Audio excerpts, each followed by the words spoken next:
Picture this. A lifeguard sees someone drowning offshore and has to act fast.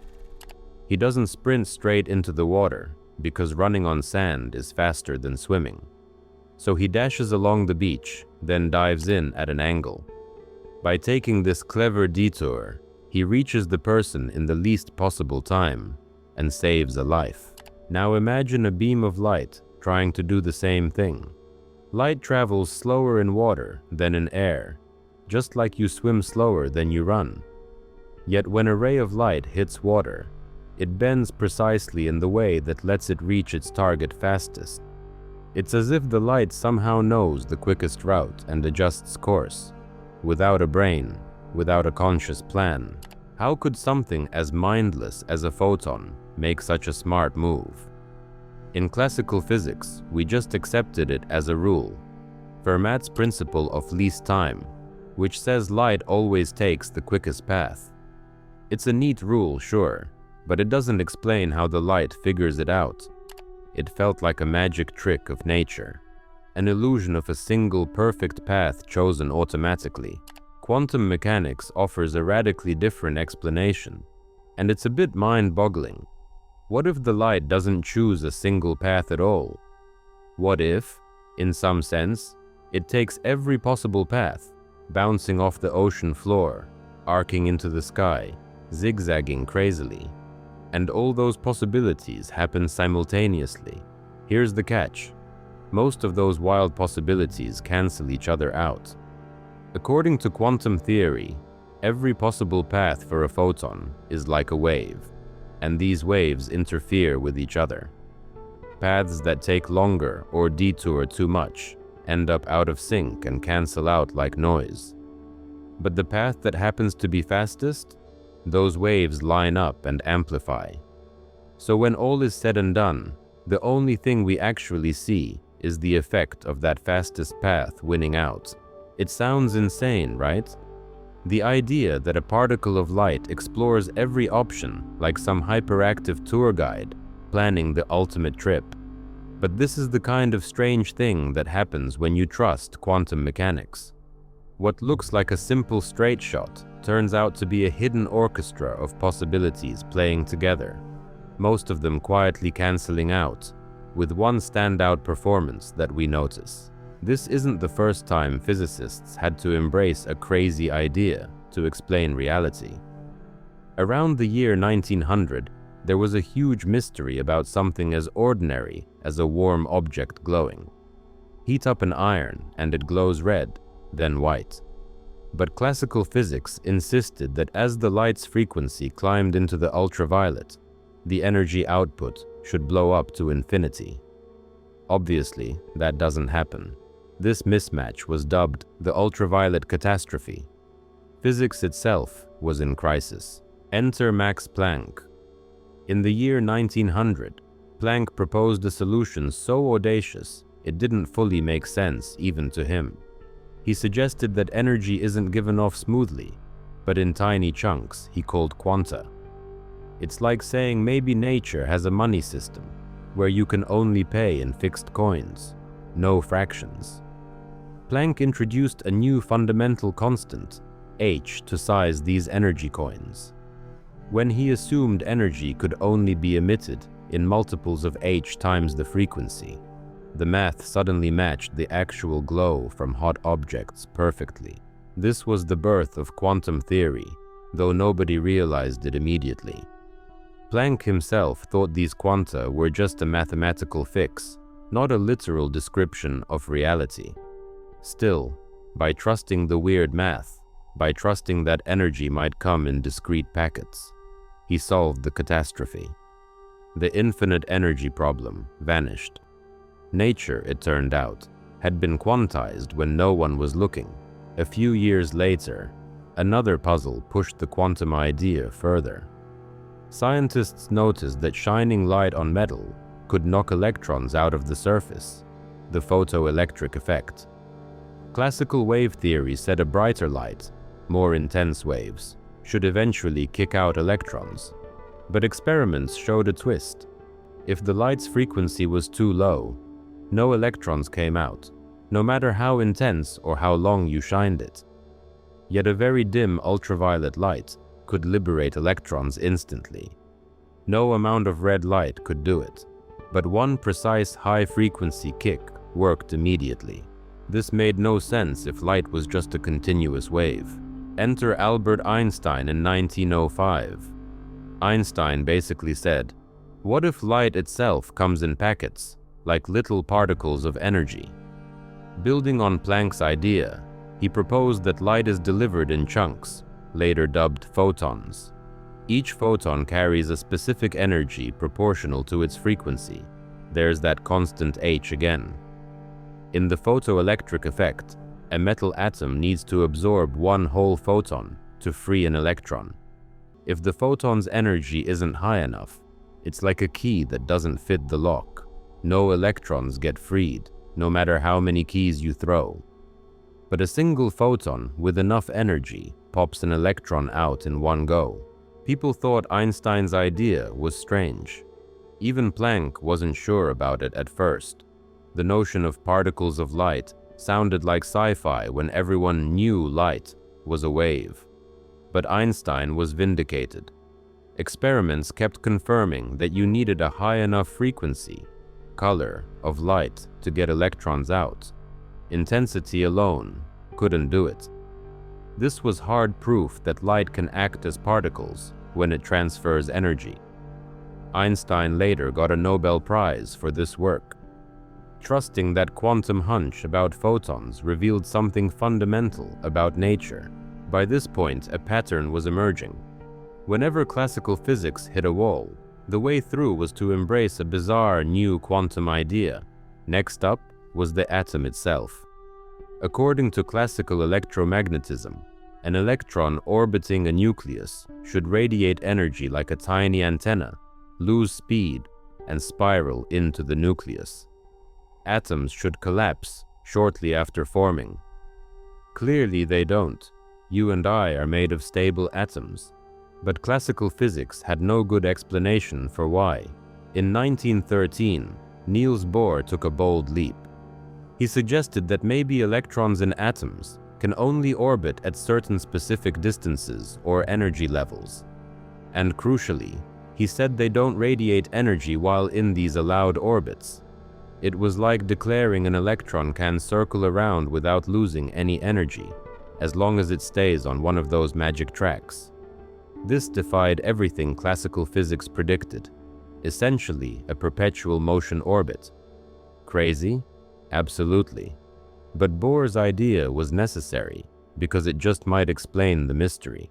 Bohr's quantum atom made sense of the patterns of light that atoms emit.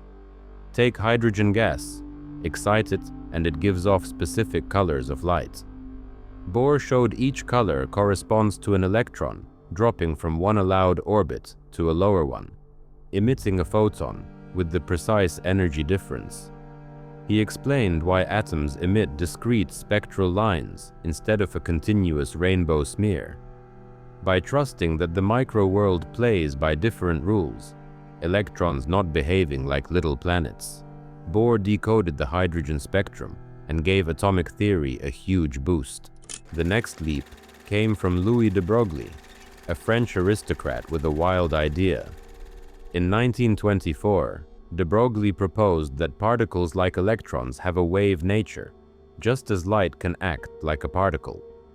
If an electron is a wave, an orbit isn't a hard little track. It's more like a standing wave wrapped around the nucleus. Think of a guitar string fixed at both ends. It can only vibrate in certain patterns, notes. Similarly, de Broglie said an electron wave can only fit into an orbit if a whole number of wavelengths fits around it. If not, the wave cancels itself out, and that orbit can't exist. Suddenly, those mysterious allowed orbits weren't arbitrary. They were the orbits where an electron's matter wave forms a stable standing wave. It's like how only certain musical notes resonate in a flute. Any note in between just dies out. This idea was speculative, but it was testable. And sure enough, a few years later, experiments showed that electrons can diffract through crystals and create interference patterns, just like waves of light do. Matter waves were real. By trusting the strange notion that matter could behave like a wave, de Broglie was proven right. The once mystifying restrictions on electrons turned out to be a natural consequence of waves, not arbitrary rules. By the late 1920s, quantum mechanics had blossomed into a full-blown theory. Erwin Schrödinger turned de Broglie's insight into a wave equation, the famous Schrödinger equation, treating electrons as smeared-out waves of possibility. Different math, same results. A new picture of reality where particles don't have definite properties until you measure them, and where the act of observation actually affects what you get. This was a profound break from classical thinking, and it demanded trusting the math and experiments over gut instinct. Even Einstein struggled with the notion of true randomness in nature, but time and again, experiments sided with quantum mechanics. One of the most iconic tests is the double-slit experiment. Set up a barrier with two narrow slits, and beyond it a screen to detect particles that get through. Shoot a bunch of electrons at the slits. Common sense says each electron should go through one slit or the other, like tiny bullets, forming two piles on the back screen. Now for the surprise, you don't get two piles. What you get is an interference pattern, a series of light and dark bands, as if waves of water were passing through both slits and overlapping. Somehow, the electrons are behaving like waves, not particles, creating a pattern of fringes rather than two clumps. It gets weirder. Even if you send the electrons through one at a time, they still build up an interference pattern over many runs. It's like each electron is passing through both slits as a spread-out wave and interfering with itself. One particle somehow in two places at once, so you decide to get clever and peek. You put a tiny detector at one slit to see which path an electron actually takes. And boom, the moment you measure it, the magic collapses. You never see an electron going through both slits when you watch. Each electron is caught going through one slit or the other, like a good old particle, and the interference pattern disappears. The very act of observing forced the electron to choose a path, and all the wave-like behavior vanished. This experiment is the ultimate demonstration that quantum objects don't follow the neat either-or logic of classical objects. They can exist in a both and limbo, both paths at once, until an observation forces a choice. Richard Feynman famously said the double-slit contains the essential mystery of quantum mechanics. It's a simple setup with a mind-blowing message. Nature doesn't decide on a definite reality until you ask it to. Feynman didn't stop there. He took this all paths at once idea and pushed it to the extreme. He posed a wild notion. An electron going from point A to point B doesn't take just one route. It takes every possible route. According to Feynman's path integral formulation, to figure out what a particle will do, you have to consider contributions from every conceivable path between start and end. Now, you might be thinking, hold on, is this just some abstract math trick? Does a particle really sniff out all those crazy routes? In a way, yes, but most of those outlandish paths cancel themselves out. Their effects interfere destructively, so we don't detect them in everyday life. But they're not completely irrelevant. In rare cases, those non-classical paths leave subtle fingerprints. Physicists have devised clever interference experiments to test this, and they found that including those odd paths in the calculations perfectly predicts the results. It's like finding ghost footprints, evidence that even the bizarre routes had a say, even though we normally only see the straight shot. All of this ties back to something beautiful in physics, the principle of least action. For a long time, least action was just a mysterious rule that nature seems to follow.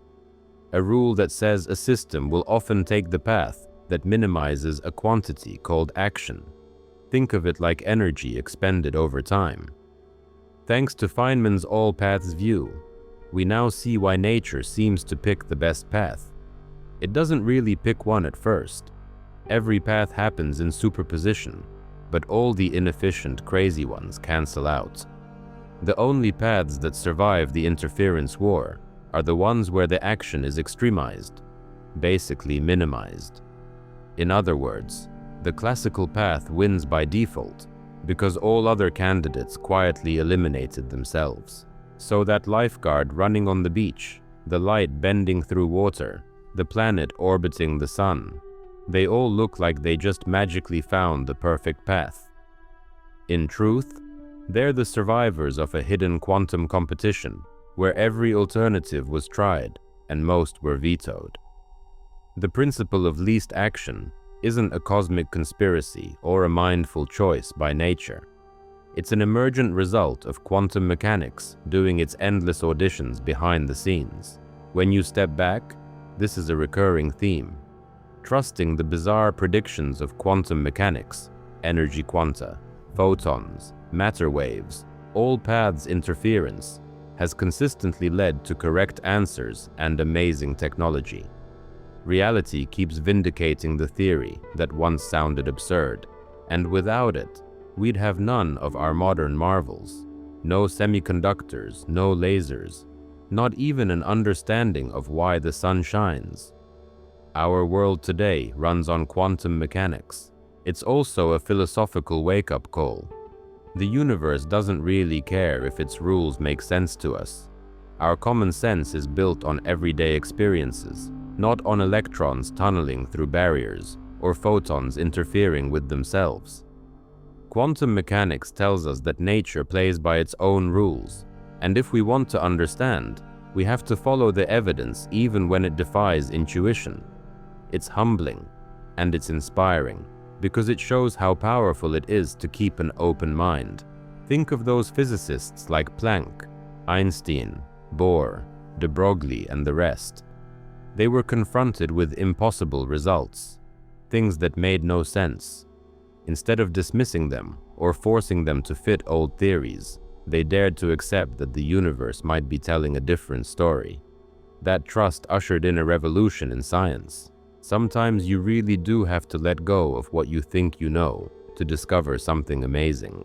There's a personal takeaway in all this. We all tend to cling to comfortable ideas about life because they make sense to us, and we reject things that sound too weird. But the history of quantum mechanics is a story of leaning into the weird and finding truth there. It's about having the intellectual courage to say, okay, this sounds nuts, but if the evidence is pointing there, let's see where it goes. That kind of bravery and thought can lead to breakthroughs, whether in science or in our own lives. Now, quantum physics isn't going to do your laundry or solve all your personal problems, sorry. But the mindset it teaches, openness to the unexpected, humility in the face of the unknown, is something we can carry everywhere. It reminds us that reality is often deeper and more surprising than it appears on the surface. And if we're willing to trust that and explore, we might just find answers we never imagined. So, what strange truth are you willing to trust? Next time you face something that challenges your intuition, think of those scientists who took a leap of faith with quantum mechanics and changed the world. Embracing a bit of weirdness unlocked the secrets of the atom and the stars. Who knows what it could unlock in your perspective?